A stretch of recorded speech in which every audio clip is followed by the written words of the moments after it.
Hi everybody, I'm Dr. Beck and I am going to take you through what a new patient visit looked like today with our boy JPJ. So our chiropractic visits are more extensive than you may have experienced in the past for a new patient visit.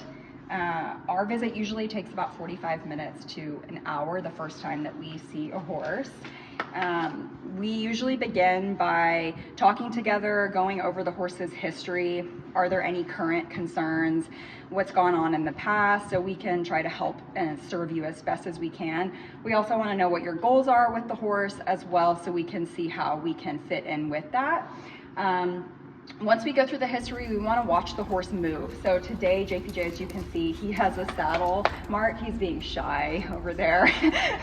But we watched him move under saddle. So we love doing that if that's a possibility. We know sometimes just for time purposes, owners can't do that.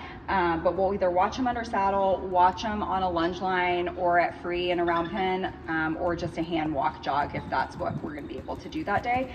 So that helps us begin our exam by seeing what the horse looks like, and then also if there is a current issue that we can hopefully see that when the horse is moving and then take that into our actual physical exam.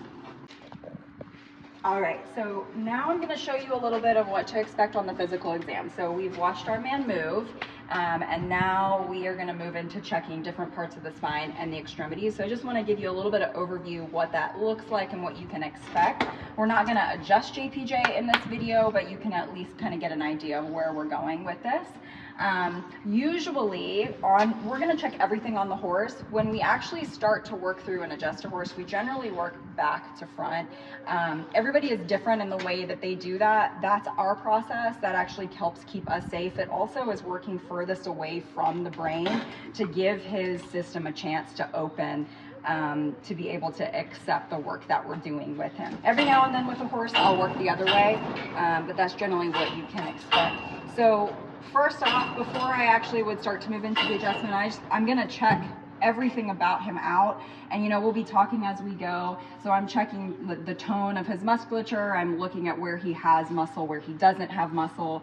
I'm going to move it more into medium to deep palpation and see if I can uncover any muscle spasms. So these are areas on him, for example, starting in the lumbars, where that might be a place that we're going to want to check. We're going to do this throughout his body. There's different reflexes as well that we're going to do, neurological reflexes that help us find areas that maybe are not doing great, but also we use that for therapeutic purposes as well. So one of those is, we call it the abdominal reflex. So you're going to see his abdomen lift. This also helps us quickly determine, like, is there maybe a digestive issue going on? This can be an ulcer point, withers can be an ulcer point. So as we work, the chiropractic also will help us uncover if maybe there's some other secret health things going on that we would then have your veterinarian further assess. One thing that we definitely look at in our exam that might be different than some chiropractors is, I'm gonna leave, legs up to your vet, but I just wanna get a sense, like, are there any areas that have heat? Are they swollen? How is the soft tissue doing? And then that's gonna lead me in to look at the foot. And I'm gonna look at every single foot on this horse. I wanna know what his shoeing is. I wanna know what his heels and toes look like. I wanna get a sense of what his angles are. Is he high on one side? Is he low on one side? Because that is going to absolutely correlate with my chiropractic findings. And then moving forward with follow-up visits, the feet will always be something that we have in mind. Are they perfect? Do they need to be changed? Is there something going on that needs to be addressed? So that give you just a little bit of a glance of what movement palpation actually looks like when we're starting to begin to actually check areas that need to be adjusted. So, we're palpating the whole time, but now we're moving into range of motion, which is we're starting to get to the nitty gritty of, does this horse have an area that needs to be adjusted? So like I said earlier, I generally start at the tail. The tail on a horse is like the rudder of a boat. And so I'm gonna start to gently introduce movement. So this begins his process of being adjusted, but then I'm gonna actually start to palpate, like, how are these lumbars feeling? And then I'm gonna work my way all the way up to the withers. Through this, I'm also able to see the sacrum in the middle of the pelvis is connected to the tail. And so I want to know, like, does the horse have a tail deviation? I probably saw that when it was moving. Does that correlate with, like, is there a sacrum or some SI things going on in him? So that's why the tail is super, super important and gives us a lot of information. And then I'm going to show you, I'm going to actually get on my box. So with JPJ, this is the beginning of seeing, like, I've got to check the actual SI here. So I'm going to start to put some pressure, and this SI is actually not moving great. So, okay. So, and the same thing with a little bit of lumbars. I also may use my hands, but I'm a small woman. So this helps me able to see if the SI is actually gliding. And then if we're going to actually start to adjust this, I'm going to come in with a bit more force to actually see if I can get this SI to glide. Then there's other things you're going to see us do with the pelvis. You can see he's very happy right now. We're going to do this on both sides of the horse. We go back, we reintegrate, we see, how we're doing.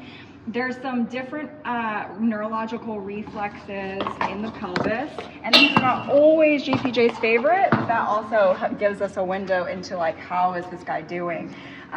So different reflexes and things that will help us actually use his own body mass to move things. Again, I'm a small woman, so I can't manhandle these horses, but we want to be effective as well. So I'd like to say that I feel like our office does a good job at that, of being kind of right in the middle there.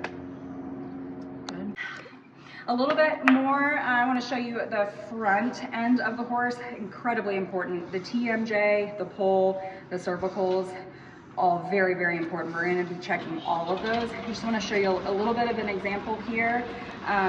With JPJ, I want to check how is he rotating left and right. And so you can see this is actually a bit restricted on him. I want to see him be able to come all the way to the shoulder a bit like that. We'll be doing that on both sides, checking the muscle tone, checking the actual facet joints of the cervicals. Okay, so for the pole, couple things that we really, really want to check. There's the occiput, which is at the top here between his ears. The atlas, or C1, is the first vertebrae actually in the spine. C2, all of these are part of the pole. So there will be different movements that we use to actually check if the pole is moving, if it's not, lateral, left, right, rotation, flexion. You can see he's actually not super happy about this. And then also the TMJ. We'll be checking how is that moving. A lot of times we might be able to see if the horse's teeth are having an issue.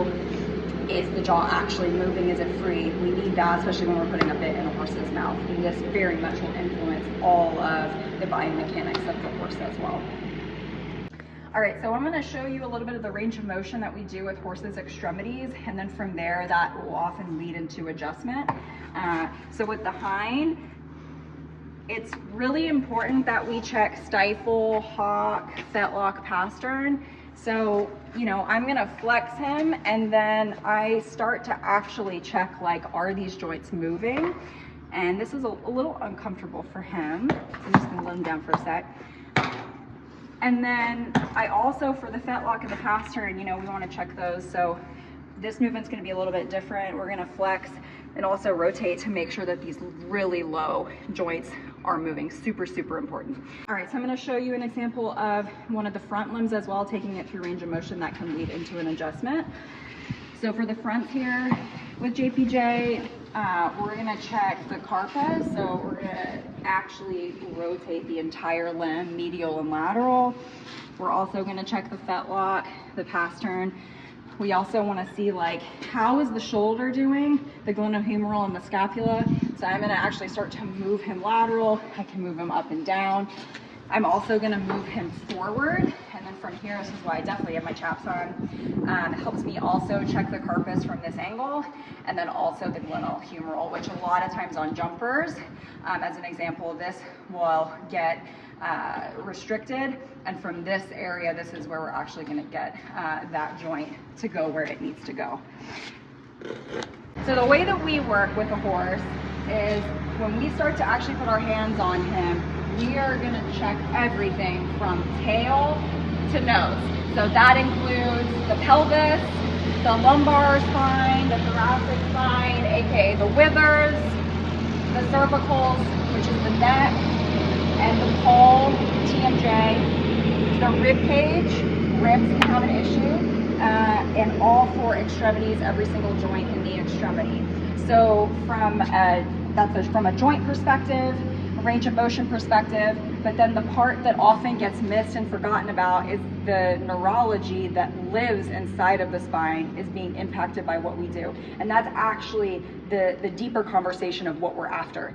So when joints are moving properly, the nervous system and the neurology are also going to be healthier. Those go hand in hand. So we keep that in mind as we work. That's why you'll also see us use some neurological reflexes, such as the abdominal reflex, the different butt tucks. There's also a reflex in the neck.